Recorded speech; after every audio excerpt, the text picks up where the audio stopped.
Picture this, you're chosen, plucked from a sea of silent, beautiful women, for the unimaginable honor of sharing a night with the Son of Heaven, the most powerful man in the world. But instead of pleasure, you are met with protocol. Instead of whispered desires, you are drowned in silence. No privacy, no escape, no say in the matter. This is not a dream of passion. It is the terrifying reality of the Imperial Harem. Deep in the heart of the Forbidden City, surrounded by high red walls and watchtowers, lay the most mysterious and meticulously controlled ecosystem in imperial history.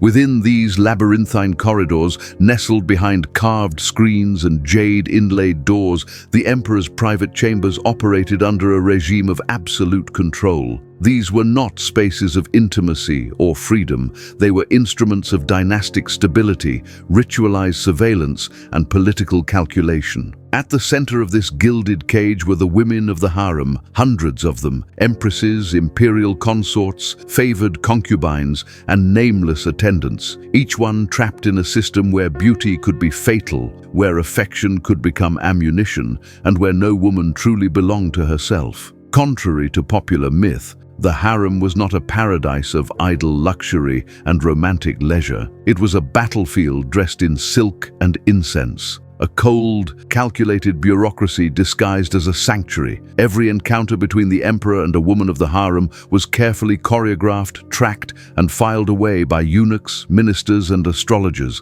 Nothing was left to chance. Nothing was ever truly private. Each evening began with ritual. After the emperor completed his imperial duties and took his evening meal, he retired to his secluded residence. But he was not alone. Awaiting him was the chief eunuch, bearing an exquisitely carved ceremonial tray. Upon this tray lay several jade plaques, cold, smooth, and inscribed with the names of eligible consorts and concubines. This was the so-called moment of choice, but it was a choice laced with illusion. The plaques were not placed at random. Influential eunuchs, court officials, and political factions often arranged the names in strategic order, elevating favored women, manipulating alliances, or shielding the emperor from dangerous attachments. Flipping a jade plaque may have seemed like a private act, but in truth, it was a calculated moment of statecraft.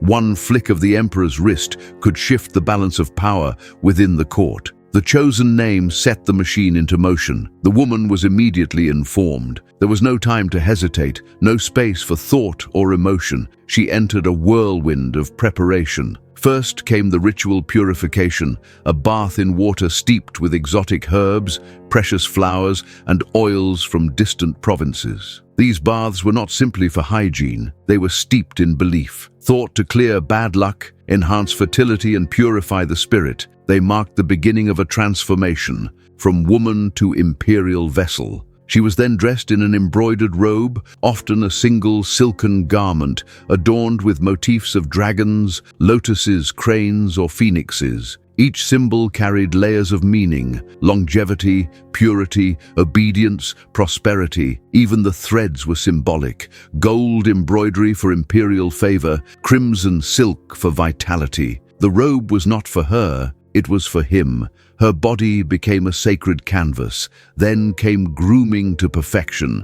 Her hair was combed and shaped into court-approved styles. Her skin was dusted with pearl powder. Her lips were tinted red with crushed flower petals. Her scent carefully chosen. Every detail of her appearance was curated to reflect harmony, submission, and imperial beauty. Before she could step beyond her chamber doors, she faced a final inspection by a high-ranking eunuch. His task was not to admire, but to ensure safety. Jewelry was forbidden.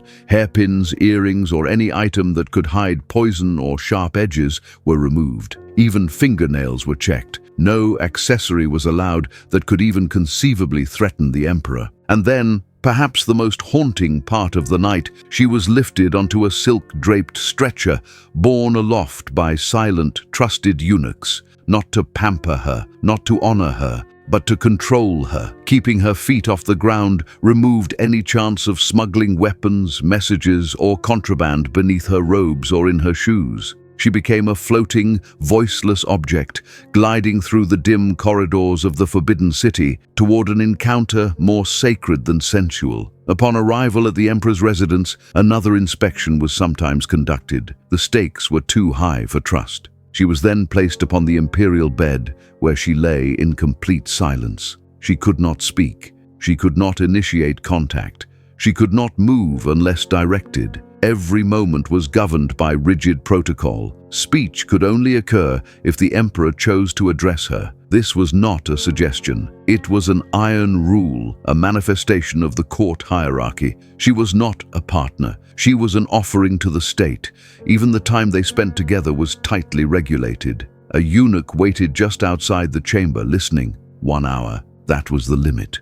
As the clock ticked, silence reigned. When the hour neared its end, the eunuch would softly call out to the emperor. If there was no reply, he was authorized to enter, to ensure that nothing had gone wrong, to ensure the emperor still breathed. When the encounter ended, the concubine was once again veiled in silk, placed back onto her stretcher, and carried away. She was not allowed to speak or linger. No touching, no emotion, no goodbyes. This was by design, a mechanism to prevent favoritism. No woman was permitted to rise too far above the others. The system tolerated beauty. It feared attachment, but nothing in the harem escaped record.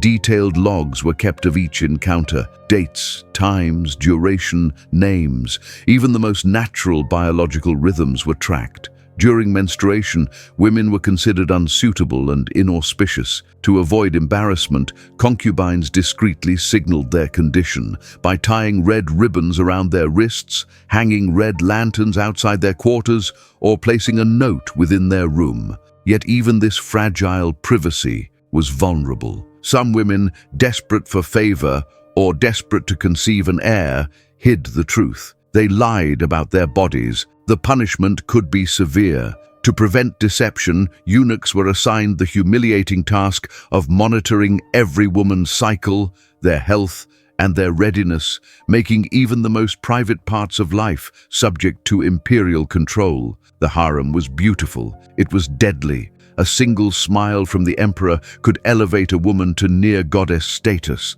But that same attention could ignite court rivalries, foster dangerous factions, or incite silent, simmering war behind closed doors. Women who rose too high fell the hardest. Take the chilling example of the Jiajing emperor. Obsessed with immortality, he forced his concubines to assist in his personal alchemical experiments.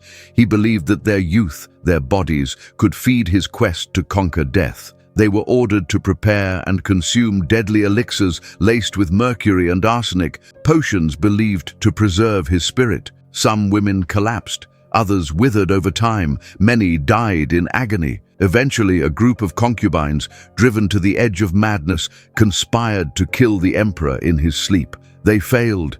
The retaliation was immediate and ruthless. Those involved were executed in horrifying ways, torn apart, burned, dismembered. The message to the rest of the harem was unmistakable. Obedience is survival. Anything else is death. Not every story was soaked in blood.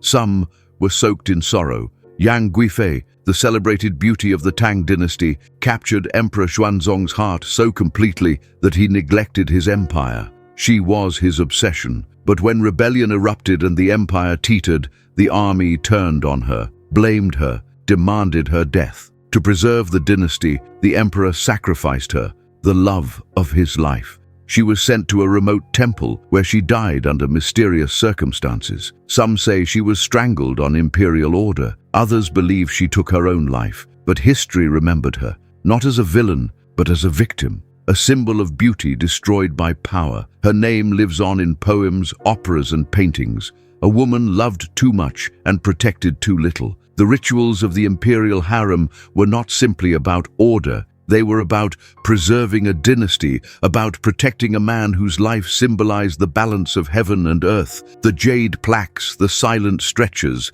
the timed visits, they were all part of a machine designed to produce heirs, crush ambition, and maintain a fragile illusion of divine control. Today, the harem endures in legend, both alluring and horrific.